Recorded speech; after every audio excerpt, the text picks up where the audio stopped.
Hello and welcome to WJTS in.form. I'm your host, Bill Potter. Joining me in the studio are, in a way, two special guests. One is a special guest, the other is something she brought along.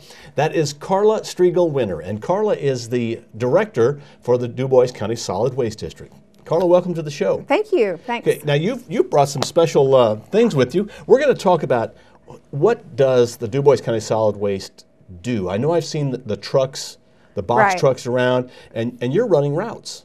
Right, yes, we do have, we actually have 7 routes that we run throughout the county, and this is to pick up mainly, we're not picking up residential recycling with these routes. What we're picking up is from offices, so we go to all of the schools in the county, most of the libraries, a lot of our agencies, and a few private businesses that we pick up recycling from. The main sort of recycling we're getting from these, for the most part, you're looking at office paper, cardboard, and things like that. So the solid waste district, when we do all of our numbers that we're required to do at the end of the year, we find that we're, for instance, with our cardboard, that we do, and this is just a small box. Of course, we're going to have it collapsed. It's not going to be like this, and it could even be your inkjet container, but we get all kinds of cardboard. So I have 2 drivers. One of them is full-time,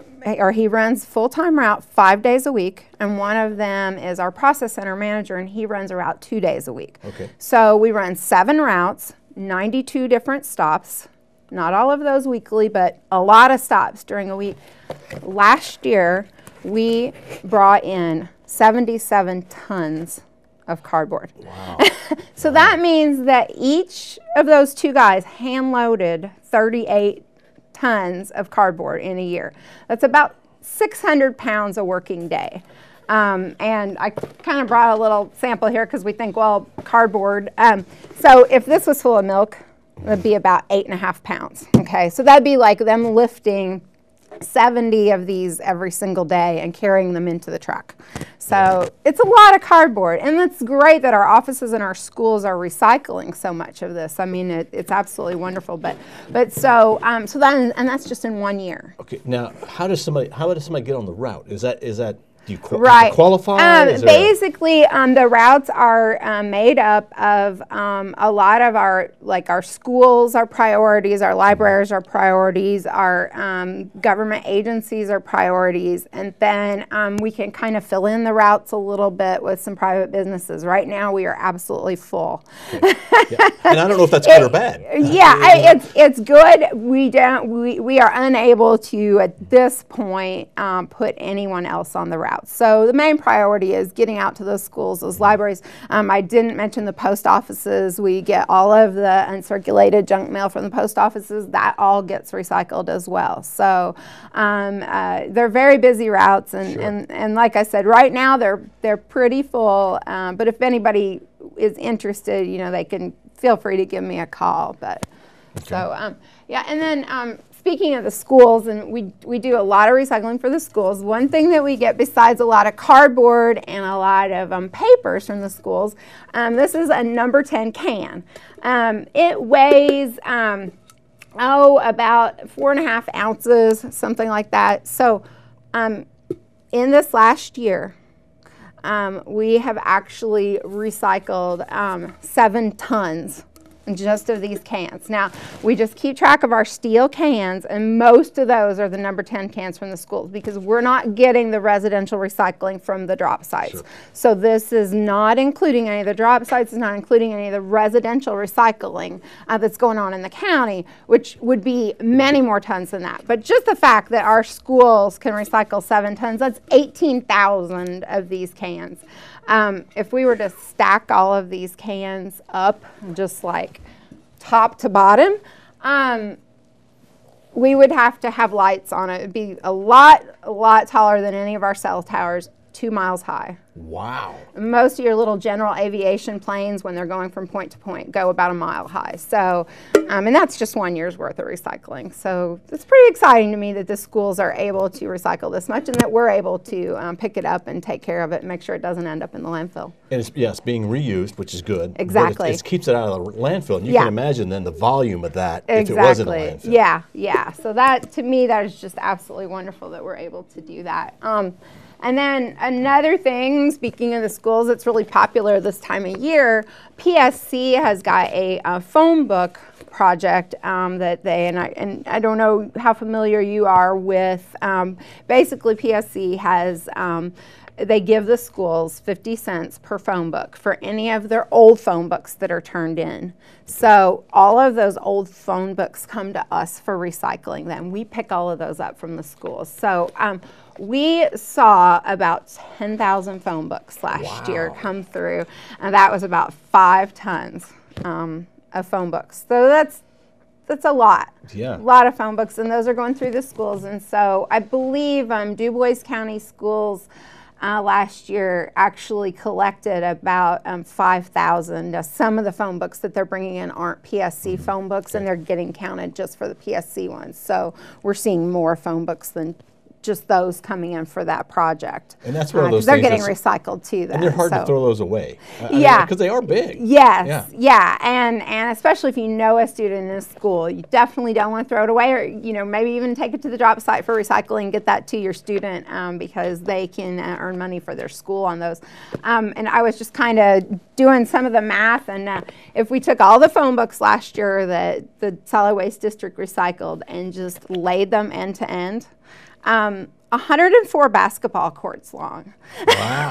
Yeah. So that's a college basketball court long. So that's a lot of phone books. And again, it's staying out of the landfill. Out of the landfill. And it's being reused for getting something. Getting recycled, turned into new paper or perhaps new cardboard, new newspaper. Your phone book that you recycled today might be the newspaper next week that you read, or next couple of weeks that you read. Yeah. That is great. And so these are routes that have been set up and that you're going around and collecting these things, right, which keeps them out of the landfill. Yes, yeah, it does. Yeah, and we just we have set up with just talking about, because a major part of our routes is the schools. Because it's not just every school system. It's each school. So we might have an elementary school, a middle school, and a high school, and we're going to all 3 of those to pick up once a week normally. A couple of the schools are actually twice a week, so they are bigger schools that are doing a lot more recycling, but this is anything from the high schools on down to the elementary schools that we're picking up from, and so it's wonderful that schools are able to do that. A lot of them, the kids are helping out with the recycling. Ireland Elementary, the kids actually bring their bins out to the driver every week when really? They come out. Yeah. So it's something the kids can actually participate in as well in some cases. And then they realize how important it is to Exactly. recycle. Reduce, reuse, recycle. Yes. Are we seeing a real uptick in that? Do you think people are better aware? I do think so. I think some people are still a little complacent in their recycling, and I think, but I'm seeing, a lot of our Dubois County residents that are doing the best they can to recycle, and our drop sites are, I think, very busy and getting busier within the county, and we've seen at the solid waste district, we don't normally accept just your regular residential recycling, but we're taking things in like tires and electronics and things like that. And we're seeing a lot more people coming in and taking care of that stuff the appropriate way. And a lot of it is knowing what's the best way to deal with that. Knowing that your little TomTom can be recycled and that you don't really want to throw that in the trash. So we see a lot of electronics coming through at the process center with the solid waste district as well. Is it illegal to throw electronics away? It actually is in the state of Indiana, and you're not going to go to prison if you if you throw away something instead of recycling it. But that law was put into place just because to kind of encourage people to recycle more, and So yeah, so we're able to take any of that stuff, and even your small appliances, which really shouldn't go in the landfill either, because they can be recycled. The law doesn't extend into those, but like your vacuum cleaners, your box fans, things like old coffee maker, things like that, we can take for recycling too. Electronics last year, 12 tons of electronics. Now, you're like, 12 tons. Well, the average like small TV, we get a lot of the old tube style TVs that are real heavy. That weighs about 40 pounds. So, and there's 2,000 pounds in a ton. So 12 tons is a lot. It would fill up this entire studio and probably a classroom, probably fill up a classroom so that the kids could not see their teachers high with electronics if we were to put 12 tons in there. So that's 1 year's worth. That's pretty good. I guess if somebody has a question, they can call you at the solid waste Yes. and say, look, I got this coffee maker, can Yeah. I throw it away, or what should I do? What should I do with it? Yeah. Yeah, absolutely. Yeah, they can call it anytime. Our public hours are 8 to 1 Monday through Friday. But yeah, call it anytime. It's 812-482-7865 is a number that they can call at. And yeah, absolutely. And your building is located out in the county. Yes, it is. It has a Jasper address, but it is rural. It's a couple of miles outside of Jasper. If you go to the intersection of 231 and 162, and that's close to where Rural King Sternberg's Wings and Rings restaurant is, you're going to turn onto the County Road 100 South, and you can follow signs from there. It's couple of miles. It's actually just right off of Old Huntingburg Road. If people are familiar with the four-way stop on Old Huntingburg Road, instead of turning towards Huntingburg, you turn right and you'll see it's kind of like a big barn or warehouse style building there.